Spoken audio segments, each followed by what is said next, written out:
നിങ്ങളുടെ ഇഷ്ട പരമ്പരകൾ എക്സ്ക്ലൂസീവായി സൺ നെക്സ്റ്റ് ആപ്പിലൂടെ തികച്ചും ഫ്രീ ആയി ഇപ്പോഴേ ആപ്പ് ഡൗൺലോഡ് ചെയ്യൂ. ഞാനാണ് അയ്യപ്പൻ. ഇയാൾക്ക് വട്ടാണോ? അയാളുടെ പേര് അയ്യപ്പൻ എന്നാ. ഓ, നിനക്കിവിടെ സെക്യൂരിറ്റി ആയിട്ട് ഒരു ചുള്ളൻ ചെക്കനെ വെച്ചിട്ടുണ്ടെന്ന് ഞാൻ അറിഞ്ഞു. കൊള്ളാം. കുട്ടി എന്നെ ചുള്ളനാണെന്ന് പറഞ്ഞാൽ എനിക്ക് സന്തോഷമുണ്ട്. പക്ഷേ ബാക്കി പറഞ്ഞതെല്ലാം വളരെ മോശം കാര്യങ്ങളാ. അതും ഒരു പോലീസുകാരിയെ വീട്ടിൽ കയറി ഭീഷണിപ്പെടുത്തുന്നത് തെറ്റല്ലേ? ഇതൊന്നും പോരാഞ്ഞ് മഞ്ജുവിനെതിരെ ദൈവം കുട്ടിയുടെ കൂടെ നിൽക്കുമെന്ന് പറഞ്ഞതാ ഏറ്റവും വലിയ തെറ്റ്. ആണോ? ഞാൻ കുറേ തെറ്റുകൾ ചെയ്യുന്ന ടൈപ്പാ. താൻ എന്തോ ചെയ്യും? തെറ്റ് ചെയ്യുന്നവരെ തിരുത്തിക്കുന്നതാണ് എന്റെ ഹോബി. കുട്ടി പറഞ്ഞതിനൊക്കെ മഞ്ജുവിനോട് മാപ്പ് ചോദിച്ചിട്ടേ ഈ വണ്ടി മുന്നോട്ട് പോവൂ. മഞ്ജു, നിനക്കെന്നെ അറിയാലോ. വണ്ടി എടുക്കാൻ ഞാൻ തീരുമാനിച്ചാലേ ഇവന്റെ നെഞ്ചത്തോടെ ഞാൻ എടുക്കും. മാറി നിൽക്ക അയ്യപ്പ, ഇവള് പൊയ്ക്കോട്ടെ. സോറി, ഞാനൊരു തീരുമാനം എടുത്താ പിന്നെ അതിനൊരു മാറ്റമില്ല.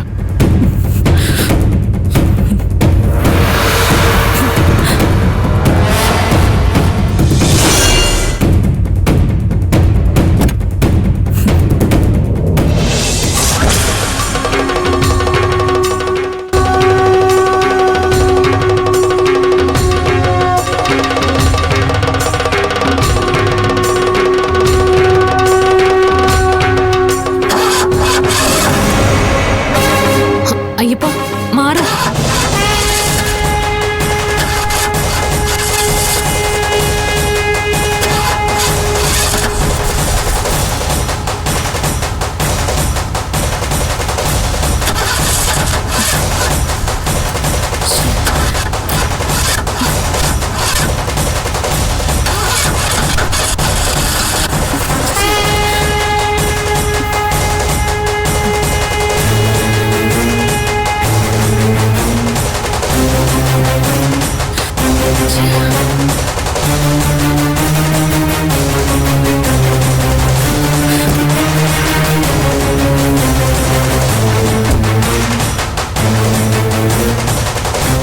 എന്തോടെ വണ്ടിയെ ചെയ്തത്? എന്നോട് കളിച്ചാലേ താൻ കുറെ അനുഭവിക്കും. ശാലിനി വെറുതെ പ്രശ്നം ഉണ്ടാക്കണ്ട. അയ്യപ്പൻ നിന്റെ വണ്ടി ഒന്നും ചെയ്തിട്ടില്ല. ഇപ്പോഴും സമയം വൈകിട്ടില്ല. മഞ്ജുവിനോട് മാപ്പ് പറഞ്ഞ വണ്ടി അപ്പൊ തന്നെ സ്റ്റാർട്ടാവും.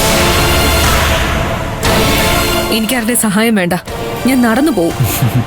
അപ്പൊ ഈ വണ്ടി എന്താ സ്റ്റാർട്ട് ആവാത്തെന്ന് മനസ്സിലാവണ്ടേ? മഞ്ജുവിനോടൊന്ന് സോറി പറയേ, ഞാൻ പറഞ്ഞുതരാം. സോറി. അയ്യേ, ഇതെന്ത് സോറി? മനസ്സറിഞ്ഞു പറയണം. സോറി. മതി അയ്യപ്പ. ഇപ്പോഴും ശരിയായിട്ടില്ല, എന്നാലും മഞ്ജു പറഞ്ഞതുകൊണ്ട് ഓക്കെ. പോയിക്കോളൂ. വണ്ടി ശരിയാക്ക്. അതൊക്കെ എപ്പോഴേ ശരിയായി.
നേരത്തെ വണ്ടി എന്തുകൊണ്ടാ സ്റ്റാർട്ട് ആവാത്തെന്ന് മനസ്സിലായോ? അയ്യപ്പനെ മഞ്ജുവിന്റെ കൂടെ ഉള്ളതുകൊണ്ട്.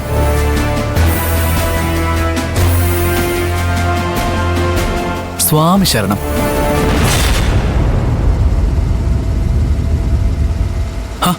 എന്നാ പൊയ്ക്കോളൂ.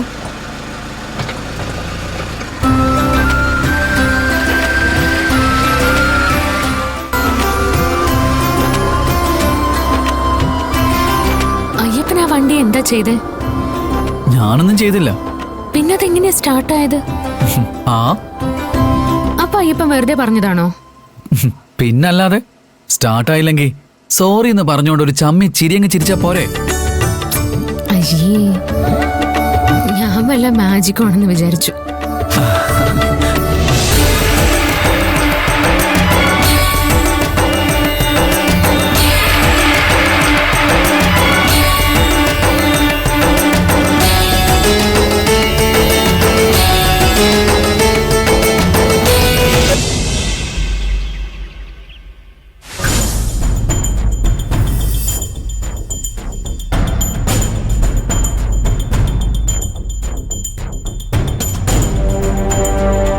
ചേട്ടൻ അമ്മയെ പിന്നെ വിളിച്ചിരുന്നോ? ഇല്ല. വെറുതെ ഒരു കാര്യമില്ലാതെ മഞ്ജുവിനെ സംശയിച്ച് സംസാരിച്ചതിന് അവന് ദേഷ്യം വന്ന് കാണും. ഏത് നേരത്താണാവോ എനിക്ക് കുഞ്ഞാറ്റയുടെ ഉപദേശം കേൾക്കാൻ തോന്നിയത്. ആ, ഇവിടെ ഉണ്ടായിരുന്നോ? രാവിലെ മുതൽ മുങ്ങി നടക്കുമായിരുന്നല്ലോ. ഭാനുമ്മ എന്നോട് മുഖം കാണിക്കരുതെന്ന് പറഞ്ഞതല്ലേ, അതുകൊണ്ട് ഞാൻ മാറി നടക്കുമായിരുന്നു. എന്തൊരനുസരണ! ഇന്ന് രാവിലെ മുതൽ നീ മുങ്ങി നടക്കുന്നത് കൊണ്ട് അടുക്കളയിലെ പണികൾ മുഴുവനും ഞാൻ ഒറ്റയ്ക്കാ ചെയ്തത്. ഞാൻ ഒറ്റയ്ക്ക് പണിയെടുക്കാൻ വേണ്ടിയാണെങ്കിലേ പിന്നെ നിന്നെ എന്തിനാ ഇവിടെ നിർത്തിയിരിക്കുന്നത്? മഞ്ജുവിനെ പാരപണിതേ അവളെ ഈ വീട്ടിൽ നിന്ന് പുറത്താക്കാനല്ലേ? ആഹാ, അതൊരു ജോലിയായിട്ട് ഏറ്റെടുത്തല്ലേ? എന്നിട്ട് അതെങ്കിലും വൃത്തിക്ക് ചെയ്യോ? അതും ഇല്ല. നീ കാരണം എനിക്ക് എന്റെ മോനെ വിളിക്കാൻ പേടിയാണ്. മഞ്ജുവിനെ ആവശ്യമില്ലാതെ സംശയിച്ചതിന് അവൻ എന്നെയും കുറ്റപ്പെടുത്തിയ ഞാൻ ആകെ തകർന്നു പോവും. എന്റെ ഭാനുമ്മ, ഇനി ഇങ്ങനെ പേടിച്ചിരുന്നിട്ട് എന്താ കാര്യം? പഴയതുപോലെ മഞ്ജുവായിട്ട് പോരിന് ഇറങ്ങിയില്ലെങ്കിലേ കാര്യങ്ങളെല്ലാം കൈവിട്ടു പോവും. അതിനു പറ്റിയ ഒരു വിഷയമായിരുന്നു ഈ അഭിഹിത കേസ്. നീ മിണ്ടരുത്. അയ്യപ്പനെ കുറിച്ച് നീ നാട്ടിലൊന്ന് അന്വേഷിച്ചു നോക്ക്. അവനെ കുറിച്ച് ആളുകൾക്ക് നല്ലത് മാത്രമേ പറയാനുള്ളൂ. ഗിരിക്കും മുകുന്ദനും ഒക്കെ അവനെ നന്നായി അറിയാം. അങ്ങനെ ഒരുത്തന്റെ ഒപ്പമാണോ മഞ്ജുവിന് അവിഹിത കേസ് ഉണ്ടാക്കുന്നത്? അതിന് നമ്മൾ പറയുന്ന സത്യമാണെന്ന് കോടതിയിലൊന്നും തെളിയിക്കൊന്നും വേണ്ടല്ലോ. ഭാനുമ്മ ആ കാര്യത്തിൽ വിശ്വസിക്കുന്നുണ്ടെന്ന് അവര് ബോധിപ്പിച്ച പോരെ. മഞ്ജുവായിട്ട് വഴക്ക് കൂടാൻ ആ കാരണം തന്നെ ധാരാളം അല്ലേ? ശരിക്കും പറഞ്ഞാലേ കുറ്റം ഭാനുമ്മയുടെ ഭാഗത്ത് തന്നെയാ. ഗിരി അയ്യപ്പൻ വൃത്തികെട്ടവനാണോന്ന് ചോദിച്ചപ്പോ ഭാനുമ്മ അതേന്ന് പറയണമായിരുന്നു.